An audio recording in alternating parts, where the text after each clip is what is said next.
Hello friends, welcome back to my channel. मेरा नाम है राधा और आप सुन रहे हैं कृष्णा मैजिक वीआईपी। दोस्तों, आज मैं आपके लिए बहुत ही अद्भुत और बहुत ही सुंदर सी एक और छोटी सी कथा लेके आई हूँ। तो चलिए शुरू करते हैं। दोस्तों, सालों से आज तक हर रात जगन्नाथ के पास आते हैं हनुमान जी। तो कैसे आते हैं, तो चलिए शुरू करते हैं। जब जगन्नाथ में हुए श्री राम के दर्शन, जब राम भक्त श्री तुलसीदास जी ने काफ़ी सुना था सबसे कि आज भी पुरी के जगन्नाथ जी में हमारे राम जी का अवतार है, जो वो जगन्नाथ के दर्शन करने आए। वो हमेशा जाते हैं जगन्नाथ जी। तो तुलसीदास जी को ये विश्वास नहीं हुआ, तो जगन्नाथ जी के पास तुलसीदास जी आए। हमारे तुलसीदास जी पुरी के जगन्नाथ जी में दर्शन करने जब गए, तो वहाँ पर उनके विग्रह को देखकर जगन्नाथ जी के वो पहचान ना सके, क्योंकि हमारे तुलसीदास जी तो श्री राम भक्त के बड़े ही परम भक्त थे।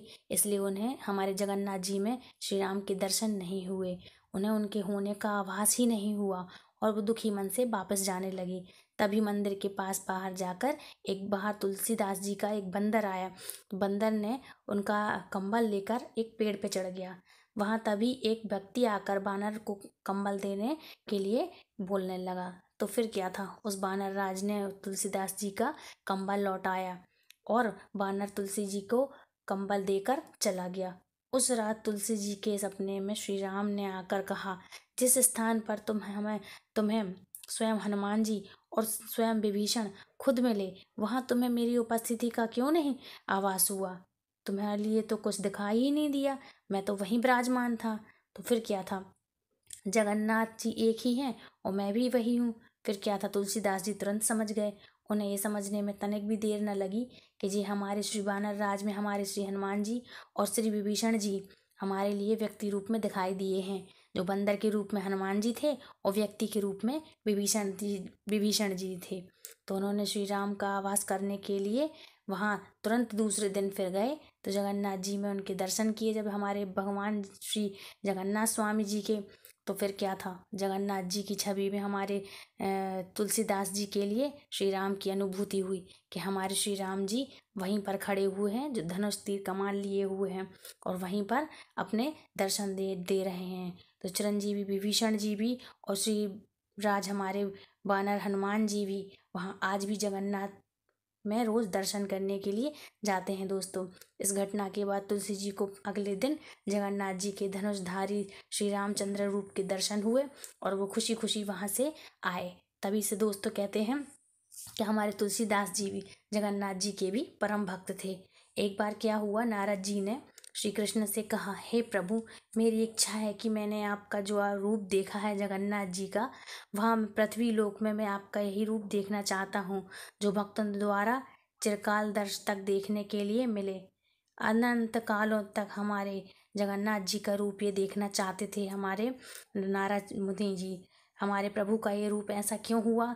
तो मृत्यु के पश्चात जब यशोदा मैया अपनी सारी सखियों की अपनी बाल लीलाएं हमारे कृष्ण की जब सबको सुना रही थी, तो सभी भाव विभोर होकर श्री कृष्ण की बाल लीलाएं सुन रहे थे। सभी कृष्ण की पटरानियाँ और हमारी सुभद्रा माता रानी जी भी और सभी लोग, सभी सखियाँ, राधा कृष्ण बलराम दाऊ, सब लोग वहाँ उनकी बचपन की कथाएं सुन रहे थे। इतना प्रेम उमड़ा हमारे श्री कृष्ण के लिए, इतना प्रेम उमड़ा कि हमारे भगवान स्वयं की लीलाएं सुनकर प्रेम में बह गए। तब वो बहने लगे, तो इसी के कारण उनके बड़े बड़े नेत्र फैल गए, आंखें हाथ पैर सब पानी की तरह पिघलने लगी।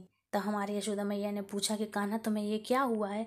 तभी कान्हा ने बताया, मैं इस प्रेम रस में बह गया हूँ माँ। तभी वहाँ पे नारद जी भी आ गए।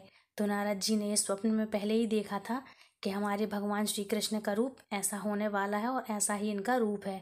तो हमारे नारद जी जब आए तो हमारे प्रभु से बोले प्रकट होकर कि हे प्रभु, हम आपका ये कलयुग में दर्शन देखना चाहते हैं कि अनंत कालों तक भक्त आपके इस रूप का दर्शन करें। फिर क्या था, इसी रूप में नीलांचल क्षेत्र में अपना स्वरूप प्रकट भगवान ने बोल दिया कि मैं अपना स्वरूप प्रकट करूँगा।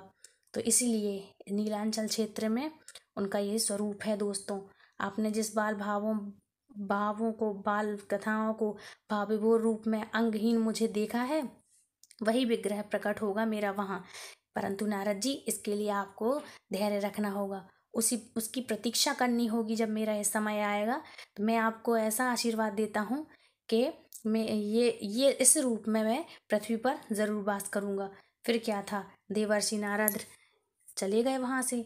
तब वहाँ राज इंद्रद्युम्न समुद्र के ऊपर उत्तर दिशा और महानदी के दक्षिण दिशा में श्रीध क्षेत्र में दिव्य मंदिर का निर्माण कराया। ये निर्माण हमारे इंद्रद्युम्न राजा ने पुरी के नाम से इस मंदिर का निर्माण कराया था दोस्तों।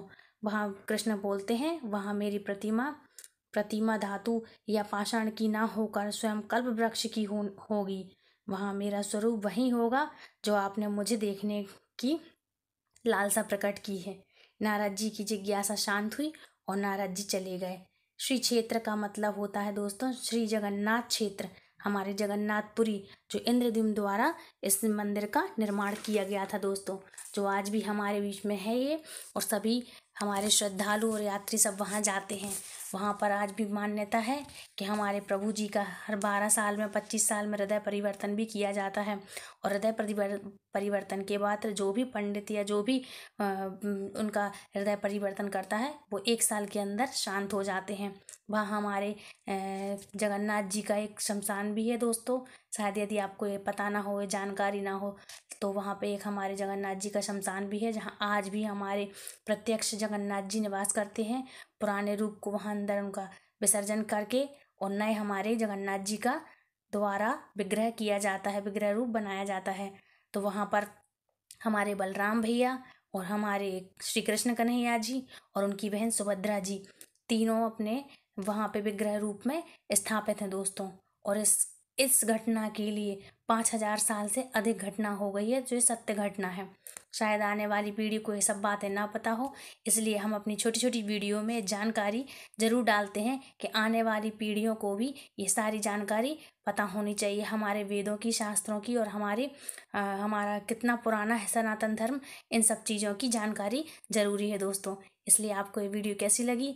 यदि अच्छी लगी तो लाइक कीजिए, कमेंट कीजिए, शेयर कीजिए और बोलते रहिए श्री राधे राधे।